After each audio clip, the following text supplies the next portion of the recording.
Jeremy Pruitt's post-game press conference. Coach will start us off with an opening statement, and please raise your hands for questions. You know, we sat here for this game. One of our major goals was to find 11 guys that executed every single play, just one play at a time, okay? I know that seems like that's not much, but when you talk about a football team, whether it's offense, defensively, or special teams, you'd be shocked how many times that you don't find 11 guys that do it exactly right all the time, and that was our goal going into this game. Just one play. Do one play, and then we'll work on the next play, okay? And then try to put a series of plays together, and then put a quarter together and a half together, and then hopefully, eventually, a full game together. You know, so when you look at it, I start with offensively. You know, not near as many negative plays today. You know, we get a holding or a chop blocking penalty down there on the goal line, which we end up only getting 3 points. We fumble the ball on second goal at the 1. Really shoot ourselves in the foot by getting penalties. A couple of breakdowns in protection. Just really things that should be able to get done. You know, you got to give UTEP credit. Their guys played really hard. Coach Dimmel's got a team that's improving, very similar to us. Me and him talked about it before the game.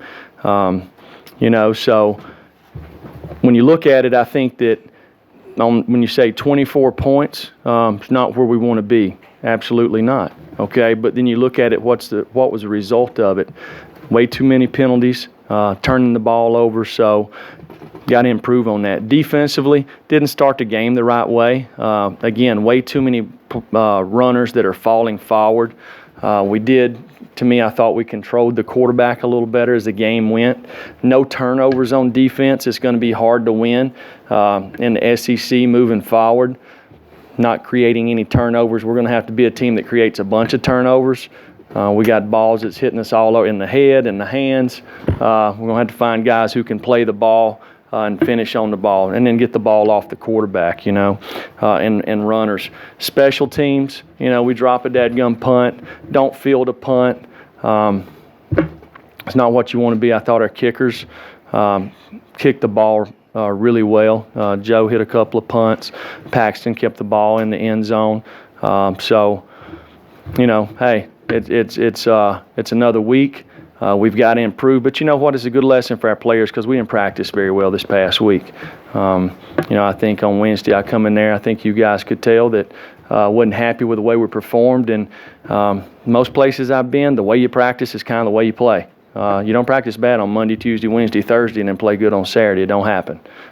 So we've got to improve practicing. We've got to understand our expectations at practice, and I think that will help us grow as football players, a football team, and we better because now the real season starts. Any questions? Jimmy, would you talk about Ty Chandler's performance and the big play ability that he brings? Well, you know, Ty's a guy that he's pretty instinctive runner. He's got good vision. But he's got good speed, so he got out there and done a good job finishing that run. You know, it's a good thing he did because I'm not sure that we wouldn't got another penalty before we got it in the end zone. So I'm glad he got to the end zone. Patrick and David Evans. Jimmy, you guys right before half, I think it was about a minute before you left. You guys like Keller in the game there. At that point, Jared had been playing well. What was the thinking behind that? I guess was it imperative for you guys to try to get Keller some reps today? Yeah, we were going to play Keller regardless of the situation. So. We'd kind of missed a turn because we missed fielding the ball there with a punt, and so. But we wanted to give him an opportunity. David and Corey. You said you wanted to find guys that feel like all 11 can do their job on that play. I mean, what percentage of plays, or how many plays do you feel like you got that today? Well, I mean that I can watch a couple of them, David. I can't watch all of them, so I have to wait till I watch the film to have an idea. Ask me on Monday, I might give you a better idea. And Coach, you guys had a 4 running backs for 40 yards or more rushing on the ground. What did you see from them that allowed them to be so successful? Well, I saw the ball on the ground 3 times, so that's not very good. We got to take care of the ball. The first thing with running back is taking care of the football. Second thing, you got to be able to protect the quarterback. So I think we got guys that are plenty capable. these guys, I like the way they work at practice. I like the way they compete. I think it's a good room, okay? But on Wednesday, there was 2 balls on the ground. How many balls were on the ground today? 2 more, right? So it's a good lesson for everybody involved. Rob, Blake, Steve. Coach, I know you're going to take the level of competition into account, but since West Virginia, the last 2 games, what have you seen from the defense that is, it looks like they tightened a lot of things up. Is that accurate? Well, we'll see. I think our guys have worked. I didn't think what we saw put on the field the first game was probably our best. I think the other team had something to do with that. We'll see. We'll see as we go here. We got a long ways to go, but I think our guys are working to try to improve, but we got to do a better job creating some turnovers. Blake and Steve. Jeremy, is this team ready for SEC play? Well, I don't know that you have a choice in that, right? So I would hope we're ready. If you come to Tennessee and you came to play in the SEC, so I'd hope they're ready to play in the SEC. Are we ready as a football team? When you turn the ball over 3 times, don't get any turnovers, make 8 penalties, probably 10. You don't count the ones that they declined. It'd be hard to beat anybody in the SEC playing like that. Steve, then Wes, and Big Tom. You said the team hadn't practiced particularly well this week. What was missing in practice this week versus maybe a previous week or something? What did you see that you didn't like in practice? Well, for one, just kind of sustaining. There's parts of practice that are okay, but just sustaining. It's a little bit hot out there. Maybe I don't feel good. It's the 3rd week of the season. Imagine how we're going to feel in 4 more weeks. But you got to go practice. The only way you're going to develop as a football player is to practice, prepare. Some of that's getting treatment, getting in the weight room, eating the right way, getting sleep. A lot of that goes into it. That can contribute to how you perform. So our guys are learning our expectations of doing that. And let me tell you, we got a lot of guys in our program that are trying to do it the right way. Okay? And I don't think we have very few guys in our program that are not. Okay? But you got to help them along the way. Just like my 3-year-old. He knows not to get over there by the fireplace. Okay? But if the fire's on, the first thing he's going to do when he walks in the room, he's going to look and see and get as close to that fire as he can to see if I'm going to get on to him or not. So that's just part of building a program. Wes, David, Brent. How tough is it on that play like where Banks, kind of fumbled trying to go into the end zone there?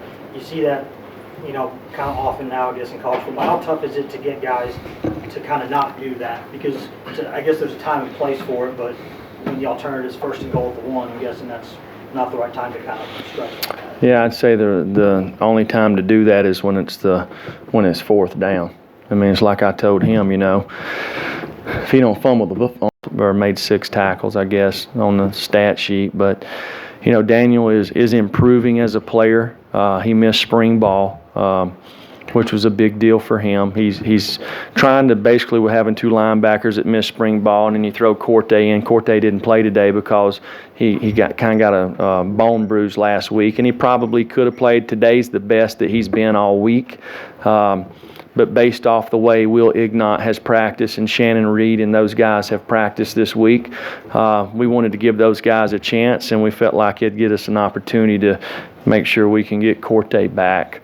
But going back to Batuli, these guys, because missing spring ball, you kind of don't know what you got till you get them out there. So these guys are, are they going to be Max? Are they going to be Monies?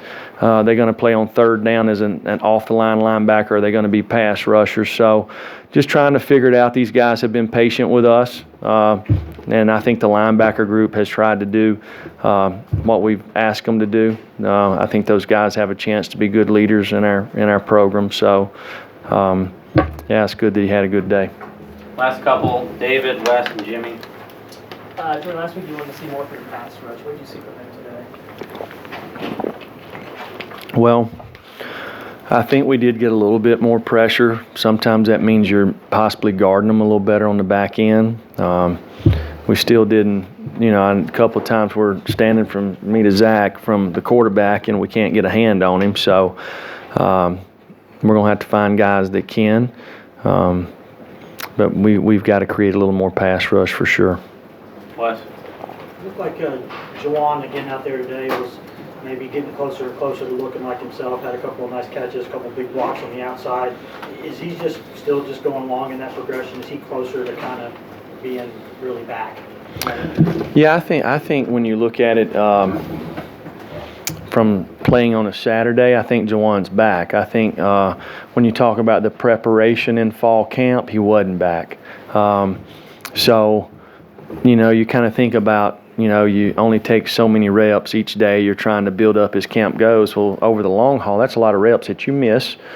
Wasn't able to go in spring. So I think Juwan, he's got, really good competitive spirit about him. When it gets to the game, he likes to compete. So I think the more he gets to practice and kind of builds up, he's doing more and more each week. So he's getting closer to being able to play kind of all the time. Jimmy, last question. Jimmy, other than the one half against West Virginia, your third down defense has been really good. What do you attribute that? Probably the down and distance. It's a lot tougher to get off the field on third and 3 to 6s or less. If you get them in third and longs, I think one time today we had them in third and long. I made a bad call. It wasn't on the kids. That's my fault. We didn't give them a chance. So probably that was one of the ones they converted. Might have been the first one of the game or second one of the game. So but I think getting them in long yardages gives them a chance to have success. So probably first and second down defense helps you third down, Jimmy. Thank you, Coach.